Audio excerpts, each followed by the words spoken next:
హైదరాబాద్లోని నాంపల్లిలో ఓ ఫర్నిచర్ దుకాణంలో భారీ అగ్ని ప్రమాదం చోటు చేసుకుంది. బచ్చా క్రిస్టల్ ఫర్నిచర్ షాపులో ప్రమాదవశాత్తు అనుకోకుండా మంటలు చెలరేగాయి. ప్రధానంగా 4 అంతస్తుల భవనంలోని గ్రౌండ్ ఫ్లోర్లో అగ్ని ప్రమాదం జరిగింది. దాంతో 4 ఫైర్ ఇంజన్ల సాయంతో మంటలు ఆర్పేందుకు అగ్నిమాపక సిబ్బంది తీవ్రంగా ప్రయత్నిస్తున్నారు. ప్రమాదం జరిగిన భవనంలో 4 ఉన్నట్లు సమాచారం. పెద్ద ఎత్తున మంటలు ఎగిసిపడడంతో స్థానికులు ఆందోళన వ్యక్తం చేస్తున్నారు.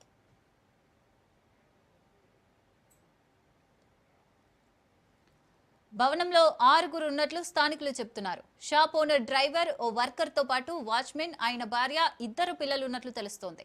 భవనంలో చిక్కుకున్న వారి కోసం అగ్నిమాపక సిబ్బంది సహాయక చర్యలు చేపట్టారు. ఖైరతాబాద్ జోన్ డీసీపీ శిల్పవల్లి ఘటనా స్థలానికి చేరుకొని సహాయక చర్యలను పర్యవేక్షిస్తున్నారు.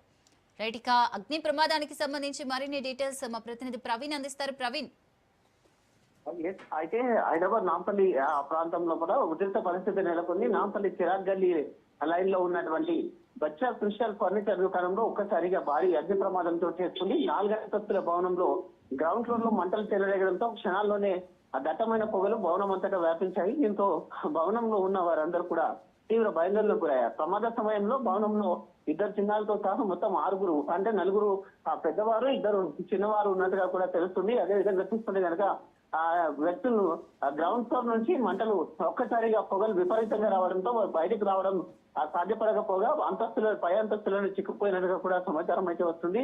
ఇక పొగ కారణంగా లోపల గాలి పీల్చుకోవడం కూడా కష్టతరంగా మారడంతో వారి పరిస్థితి ఆందోళనకరంగా మారినట్టు కూడా స్థానికులు వెంటనే ఫైర్ శాఖకు సమాచారం అందించారు. సమాచారం అందుకున్న వెంటనే అగ్నిమాపక సిబ్బంది ఫైర్ ఇంజన్లతో సంఘటన స్థలానికి చేరుకుని అయితే ఇరుకైన గల్లీలు రద్దీగా ఉండడం చేత ఫైర్ ఇంజన్లు లోపలికి రావడం కాస్త ఇబ్బందిగా మారిన ప్రాంతం లోపల అయితే ఫైర్ సేఫ్టీ అధికారులు అయితే ముందు అయితే శ్రమిస్తున్నారు. 8 ఫైర్ ఇంజన్లను అక్కడికి రప్పించారు. అయితే మొత్తంగా చూసుకుంటే కనుక ఇప్పటికీ చూసుకుంటే నాంపల్లి అగ్ని మాపక కేంద్రం లోపల పేలుడు నిరోధక అగ్నిమాపక రోబోలను కూడా ఉపయోగించి అగ్నిమాపక సిబ్బందిని మొత్తం త్వరగా కూడా అక్కడ అలర్ట్ అయ్యారు. రోబోలతో సాయంతో అక్కడ సహాయక చర్యలు అయితే చేస్తున్నారు. చుమురు మరియు గ్యాస్ పరిశ్రమల కోసం పేలుడు నిరోధక అగ్నిమాపక రోబోలను ప్రమాదకరమైన అధిక ఉష్ణోగ్రత మరియు పేలుడు సంభావిత వాతావరణంలో అయితే శుద్ధ కర్మాగారాలలో వీటిని ఉపయోగిస్తూ ఉంటారు. వాటిని ఆ రోబోలను కూడా తీసుకొని వచ్చేసి అక్కడ మంటలని అదుపు చేస్తున్నారు. మొత్తంగా చూసుకుంటే కనుక అయితే ఇది రిమోట్ తో నిర్వహిస్తున్నారు. రిమోట్ తో నిర్వహించేసి అధునాతన ఆ టెక్నాలజీని కూడా వాడి అక్కడ ఉన్నటువంటి 4తో పాటు 2 చిన్నపిల్లలు, అయితే 2 చిన్నపిల్లలు ఆ సెల్లార్ లో ఉన్నట్టుగా కూడా సమాచారం ఉంటుంది. సెల్లార్ లో భారీ ఎత్తున ఆ యొక్క అయితే చెక్క సామాగ్రి, ఫర్నిచర్ సామాగ్రి ఉన్నట్టుగా కూడా తెలుస్తుంది. కాబట్టి అక్కడ వెళ్ళడానికి కూడా ఈ దట్టంగా పొగలు అలుముకున్న నేపథ్యంలో అక్కడ వెళ్ళడానికి కూడా కష్టం అవుతుందంటూ కూడా అధికారులు చెప్తున్నారు. 8 ఫైర్ ఇంజన్లు శ్రమిస్తున్నారు. ఇటు పోలీస్ శాఖ వాళ్ళు, ఇటు రెస్క్యూ సిబ్బంది కూడా మొత్తం అయితే శ్రమిస్తున్నారు.